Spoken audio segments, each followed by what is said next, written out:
નમસ્કાર, સત્યમેવ જયતે લાઈવ ન્યૂઝમાં આપનું સ્વાગત છે। વડોદરા જિલ્લાના સાવલી તાલુકાના પ્રથમપુરા ગામે છેલ્લા 2 દિવસથી દીપડાની સતત હિલચાલ જોવા મળતા ગ્રામજનોમાં ભયનો માહોલ ફેલાયો છે। ગામના કોતર વિસ્તારમાં રાત્રિના સમયે દીપડો દેખાતા લોકોમાં ફફડાટ છે અને ગ્રામજનો રાત્રિના સમયે ઘરની બહાર નીકળવાનું ટાળી રહ્યા છે।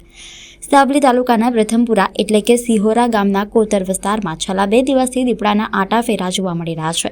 ખાસ કરીને રાત્રિના સમયે ગામની નજીક દીપડો દેખાતા ગ્રામજનોમાં ચિંતા વધી છે અને લોકો ભયના કારણે રાત્રિના સમયે ઘરમાં રહેવા મજબૂર બન્યા છે।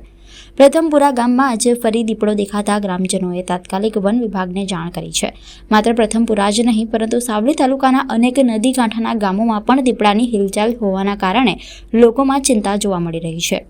દીપડાની સતત અવરજવરથી ગ્રામજનો દ્વારા વન વિભાગ પાસે તાત્કાલિક કાર્યવાહી કરવાની અને દીપડાને પાંજરે પૂરવા સહિતની જરૂરી કામગીરી હાથ ધરવાની માંગ કરવામાં આવી છે।